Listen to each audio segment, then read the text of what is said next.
Doctor AKM Syed Sarwaruddin Siddiqui. Daulatpur Laksam উপজেলার একটা গুরুত্বপূর্ণ ইউনিয়ন, আজগড়া ইউনিয়নের একটা গুরুত্বপূর্ণ গ্রাম। এখানে একটি অন্যতম শিক্ষা প্রতিষ্ঠান কারিগরি কলেজ রয়েছে। তারপর কল্যাণ রাষ্ট্রের প্রথম কাজ হাত কেনা নয়, প্রথম কাজ প্রত্যেকের বাদ কাপড়ের নিশ্চয়তা রাষ্ট্র দিবে। তোবা করলে কেন তাড়াতাড়ি তোবা, গুণা করলে তোবা করতে হবে। আপনি তো বিকাল পর্যন্ত বাঁচবেন, এটার কোনো গ্যারান্টি আছে? সকালে গুণা করলে এগুলো প্রত্যেকটাই যোগ। আজকে সরকারের অবহেলার কারণে অনেক প্রতিষ্ঠান জাতীয়করণ হলেও এই প্রতিষ্ঠানটি হয়নি। যদি আমাদেরকে আল্লাহ সুযোগ করে তাহলে আমাদের দৃষ্টি থাকবে এই এলাকার একটি উল্লেখযোগ্য বিদ্যাপীঠ এই কারিগরি কলেজটিকে জাতীয়করণের ক্ষেত্রে আমরা ভূমিকা রাখার চেষ্টা করেছিলাম।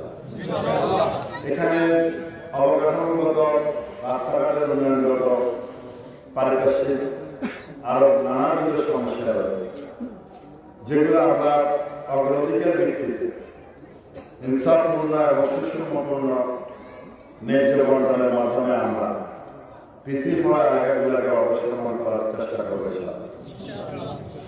আপনারা আজকে এই প্রোগ্রামে আসতে অনেক বাধাগ্রস্ত হয়েছে, আমরা শুনেছি এটা অনেক ব্যবহার। আমরা যে গণতন্ত্রের জন্য যে দলের সাথে ঐক্যবদ্ধ হয়ে দীর্ঘ সংগ্রাম করেছি, আমাদের এই সংগ্রাম এই একতা ছিল 27 বছরে। 98 সালে সর্বশেষ 4 দলীয় জোট হয়, আমরা একসাথে 5 বছর রাষ্ট্র ক্ষমতা ছিলাম। তারপরে আমরা এক ফেসিস্টের যাতা করে ফেসিস্ট হয়ে 17 বছর চরম কষ্টে ছিল। আমরা যে আন্দোলন করেছি একটা গণতন্ত্রের জন্য, অন্যের অধিকারের প্রতি সম্মান দেওয়ার জন্য, বাকস্বাধীনতার জন্য। কিন্তু আজকে দুর্ভাগ্য যে যেভাবে 200 বছরের ব্রিটিশ শাসনের অনেক অভ্যাস আমরা এখানে ত্যাগ করতে পারিনি, ঠিক তেমনিভাবে এই গত 70 বছরের ফেসিস্টদের অভ্যাস আমাদের এই বৃহৎ দলের লোকরা শুধু গ্রহণ করে না, তার ছেড়ে ভয়াবহ রূপে তারা প্রকাশিত হয়েছে। এটা এই দেশের গণতন্ত্রের জন্য হুমকি, আগামী দিনে রাষ্ট্র ব্যবস্থার জন্য হুমকি এবং আমাদের কর্মপদের জন্য হুমকি। এটা খুবই একটা ভয়াবহ। আমি যে সমস্ত ভাইয়েরা আজকে প্রোগ্রামে আসতে বাধা দিয়েছে, দুয়ারে দুয়ারে গিয়ে ধমক দিয়ে এসেছে, ওই দলের ভাইদের বলবো আপনাদের দলের প্রতিষ্ঠাতার ইতিহাস জানেন। আপনাদের দলের প্রতিষ্ঠাতা এত অল্প সময়ে জনপ্রিয় রাষ্ট্রপতি হওয়ার পিছনে ইতিহাস জানেন। আপনাদের গত 70 বছরের গণতন্ত্রের জন্য কন্ট্রিবিউশন জানেন। তারপর আপনারা এখন যা করছে তার সাথে মিলিয়ে দেবেন।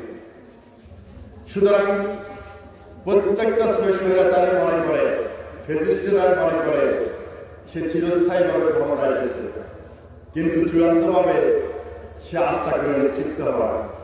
এর থেকে শিক্ষা নেন অথবা না নেন, একই পরিণতি ভোগ করতে হবে, এটাই হচ্ছে বাস্তবতা। যার আল্লাহ আপনাদের শুভ বুদ্ধি উদয় করে এই কামনা করছে। বাংলাদেশ জামাত ইসলামী নিয়মতান্ত্রিকভাবে আন্দোলন করে এদেশে একটি কল্যাণ রাষ্ট্র প্রতিষ্ঠা করতে চায়, যে রাষ্ট্রের আইনের উৎস হবে কোরআন সুন্নাহ, যে রাষ্ট্র পরিচালিত হবে ন্যায্যতার ভিত্তিতে, ন্যায় এবং ইনসাফের ভিত্তিতে, যেখানে তুলাদণ্ডের ন্যায় বিচার হবে, যে বিচারের আইনের উৎস হবে কোরআন সুন্নাহ, কোন মানুষের আদর্শের আইন নয়। এই ধরনের একটি সমতাপূর্ণ, ইনসাফপূর্ণ, ন্যায্যতাপূর্ণ সমাজ গঠনের লক্ষ্যে এই দল 41 সাল থেকে কাজ করেছে। হতে পারে আমরা একটিবারের জন্য রাষ্ট্র ক্ষমতায় যাই না, কিন্তু আমাদের অর্জন একবারের নাম নয়, একবারে ফেলে দেওয়ার মতো নয়। আজকে এদেশের এমন কোনো গ্রাম নাই, এমন কোনো মহল্লা নাই যেখানে আমাদের সংগঠন তৈরি হয়। আমরা আমাদের 50 বছর লেগেছে আনন্দেরকে বোঝাতে যে ইসলামী আন্দোলন করা ফরজ, অর্থাৎ যে রাষ্ট্র কোরআন সুন্নাহ দ্বারা চলে না, যে রাষ্ট্রের আইন কানুন কোরআন সুন্নাহর বিপরীত আইন দ্বারা পরিচালিত, ওই রাষ্ট্রকে কোরআন সুন্নাহর আদলে পরিচালনা করার জন্য, আইনের আদলে পরিচালনা করার জন্য সংগ্রাম করা একজন মুসলমানের জন্য ফরজ। এই কথা আলেমদের বোঝাতে আমাদের 50 বছর লেগেছে। এখন আস্তে আস্তে আলেমরাও বুঝেছে, এখন সাধারণ মানুষরা আস্তে আস্তে বোঝার চেষ্টা করছে। আমরা আশা করি খুব নিকট ভবিষ্যতেই এদেশের মানুষ বুঝে যাবে যে দিন জ্ঞান হওয়ার পর, এবং একটি বার যদি তারা দিনের শাসনে কোরআনের শাসনে সুবর্গ করে তাহলে আর তারা সেখান থেকে কিছু করবে না, তারা আর জাহিলিয়া আদর্শের দিকে যাবে, সমান হবে। ইসলামের প্রতিটি আইন কল্যাণ এবং বিজ্ঞান সম্পন্ন। আজকে জুমার আলোচনায় আমি সবরের বিষয়ে কথা বলেছি। সেখানে আমি বলেছি সব বিষয়ে আমরা সবর করলেও 5টি বিষয়ে সবর না করার জন্য বলা হয়েছে। এখানে সবর করলে সওয়াব তো হবে না, গুনাহ হবে, এটা একটা হাদিস। কিন্তু এই যে 5টি নিষেধাজ্ঞা, এটা আইন, এবং এই আইনটা একটা চায় বিজ্ঞান সম্পন্ন। নিষেধাজ্ঞা হচ্ছে যে কোনো মানুষ যখন মারা যায়, এখন এখানে ধৈর্য ধরা যাবে না, দ্রুত তাকে অবস্থ করা, এটা একটা দিক। মেয়ে প্রাপ্তবয়স্ক হলে তাকে বিয়ে দিয়ে দাও, মেহমান আসলে তাকে তাড়াতাড়ি খাওয়ার দাও, বসায় রাখবা, ঋণ করলে ঋণ তাড়াতাড়ি শোধ করো, গুনাহ করলে তাড়াতাড়ি করো। এই যে একটা বিধান, শরীয়তের একটা আইন, একটা ল, মানে এখানে তুমি ধৈর্য ধরলে গুনাহগার হবে, এখানে সবর না যায়। এখন কেন বলছি আমি? এই উদাহরণটা এই জন্য দিচ্ছি যে ইসলামের আইন আজকে যারা বলে সেকেন্ডে, আজকে যারা বলে ব্যাংকেটে, তারা আহম্মক, তারা ইসলামের আইন নিয়ে গবেষণা করে। একটা মানুষকে কেন বলার পরে দ্রুত কবরস্থ করতে হবে? মাছ যখন মারা যায় এটা পচা শুরু হয় মাথা থেকে, আর মানুষ মারা গেলে এটা পচা শুরু হয় পেট থেকে। 3 ঘন্টা পর একটা মানুষ মৃত্যু, 3 ঘন্টা পরে এটা পচা ধরে পেট থেকে। তাহলে এটা যে দ্রুত কবরস্থ করতে বলছে, লাশ তাড়াতাড়ি খেলা হয়, এটা কি শরীর সিদ্ধান্তরা ভুল করে? আল্লাহ রাসূল তো সায়েন্সের কথা বলে, রাসূল নির্দেশ দিচ্ছে। মেয়ে প্রাপ্তবয়স্ক হলে কেন বিয়ে দিতে হবে? আজকে ডাক্তারদের জিজ্ঞাসা করে মেচুর মেয়ের বিয়ের হলে কত রকম সমস্যা। থার্ডলি, একজন মেহমান আসছে, তাকে ভয় রাখছে, তাকে খাবার কেন তাড়াতাড়ি দিতে বলছে, এখানে ধৈর্য ধরা কেন না যায়? আজকে আমরা কি করি? বর আসার কথা একটা, বর আসছে 4টা 3টা, আসার পর মেয়ের বা পেরেশানি করে আগে খেলাও, ফোলার বাপ বিয়ে দেওয়ার কেন খাওয়া আগে দিয়ে, নাকি আগে করতে হবে? শরীয়ত কি বলে? শরীয়ত কি বলে? আগে খাওয়া। কেন খাওয়া? এটা শরীয়তের নিজের একটা বিধান, এটা সায়েন্স। বিজ্ঞানীরা আজকে বলে মানুষ যখন ক্ষুধার্ত থাকে তখন তার পাকস্থলী থেকে একটা হরমোন নিঃসৃত হয়, এর নাম গ্যাবালিন। এই হরমোন খুব দ্রুত মানুষের কেন্দ্রীয় স্নায়ুতন্ত্র মস্তিষ্কে আঘাত করে, মানুষের মেজাজ বিক্ষিপ্ত হয়, সিদ্ধান্ত নিতে ভুল করে। কথা কি ঠিক আছে? আপনার ঋণ থাকলে কেন তাড়াতাড়ি শোধ করতে হবে? কারণ আপনার জীবনে কোনো গ্যারান্টি নাই। আল্লাহ রাসূল যদি কারো জানা লাগিয়েছে, শুনছে ঋণ আছে, তিনি ওই নামাজ পড়াইতেন। কত জবরদস্ত! কোরআন বলেছে চোরের হাত কেটে দাও, এটা কোরআনের একটা বিধান। ঘুষখোররা চোর, এদের হাত কেটে দাও। কখন হাত কাটবে? আগে কল্যাণ রাষ্ট্র প্রতিষ্ঠা হবে। 1 ইঞ্চি পাকা রাস্তা হবে না, আগে সকলের পেটে ভাত যাবে, সকলের পরনে বস্ত্র যাবে, সকলের ঘরে চাল হবে, সকলের চিকিৎসা হবে, শিক্ষা হবে, তারপর রাস্তাঘাট হবে। এটা হওয়ার পরে হবে না কাঁচা রাস্তা হাঁটবে। একদিকে 1% মানুষ ক্ষুধার্ত থাকবে, পেটে দেয় চুরি করবে, 1% মানুষ চিকিৎসা পাবে না, হাসপাতালের দুয়ারে সিট পাবে না, বারিন্দাতে মারা যাবে।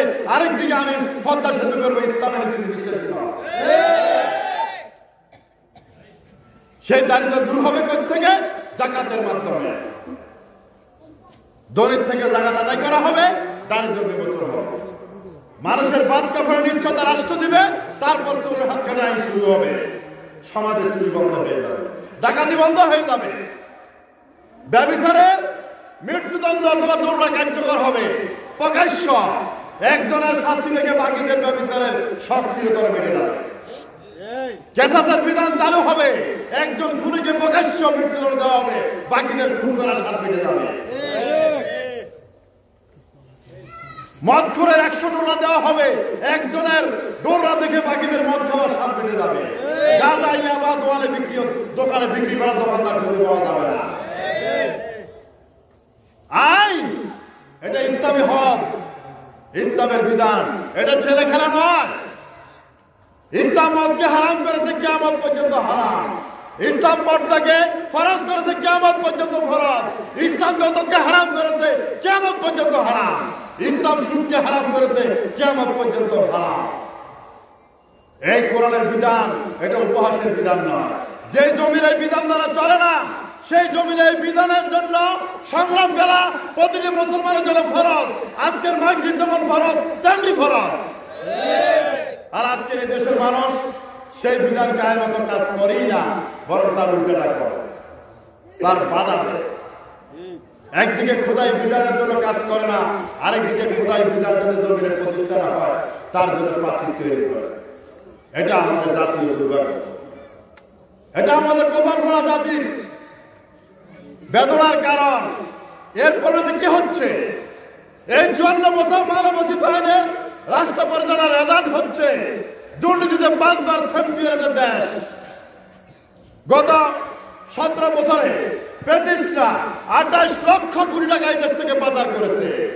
আমাদের 4 বছরে জাতীয় বাজেটের সময় শুধুমাত্র একজন মন্ত্রী কেরালাতে 250-এর উপরে বাড়ি সন্ধান পাওয়া গেছে। কি পরিমাণ টাকা লুট করা হয়েছে।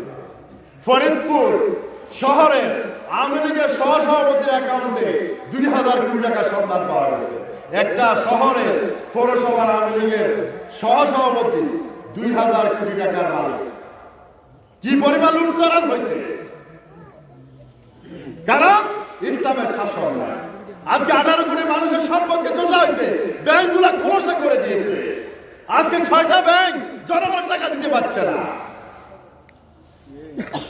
আপনি যান এক্সিম ব্যাংকে, আপনি যান সোশ্যাল ইসলামী ব্যাংকে, আপনি যান ইউনিয়ন ব্যাংকে, যান মাত্র 50,000 টাকা চেক নিয়ে যান, দেখেন টাকা দিতে পারবেন।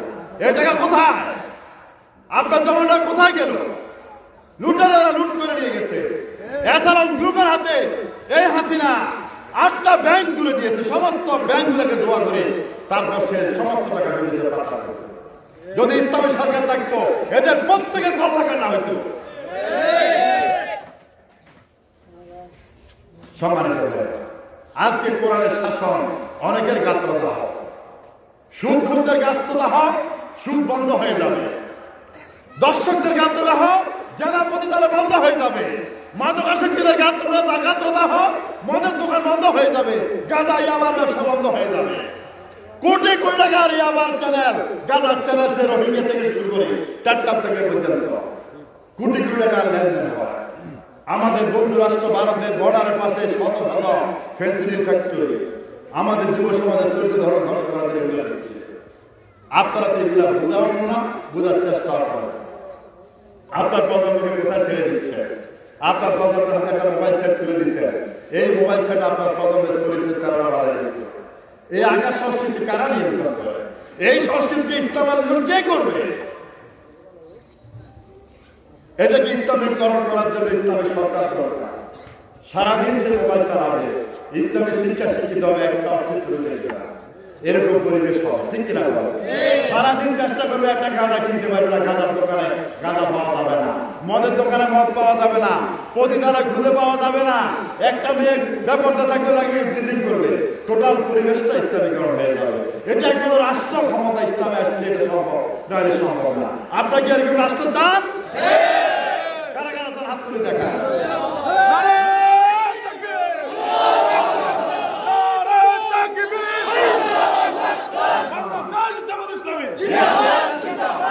এই রাষ্ট্র করে দিয়ে যাবে না, এই রাষ্ট্র করে দিয়ে যাবে না, অতীতের বিদায় কোনো বিদায় হবে না। এটা আমাদের করা হয়। এই রাষ্ট্র 3 ভাবে হয়। একটা যুদ্ধের মাধ্যমে, যেটা আফগানিস্তানেরা করেছে, রাফিজিতে করেছে। একটা রেভলিউশনের মাধ্যমে, যেখানে ইরানে হয়েছে। আর একটা জনগণের ভোটের মাধ্যমে। আমরা এটাকে সহজ নিরাপদ এটাকে গ্রহণ করেছি। এখন এই ফরওয়ার্ডিয়া কেন্দ্রে যদি ইসলামী দলের লোকেরা ভোট কম পায়, পরাজিত হয়, তাহলে এখানে এই রাষ্ট্র হবে? আপনারা যদি লাকসাম আসন থেকে ইসলামের পক্ষে প্রার্থীকে নির্বাচিত করেন, এরকম 151 জন প্রার্থী নির্বাচিত হলে তারা পার্লামেন্টে একটা বিল পাস করবে। আগে একটা বিল বাতিল হয়ে যাবে, নতুন একটা বিল প্রতিষ্ঠা হবে। আগে তারা শুধু বিল জমা দেবে, শুরু করে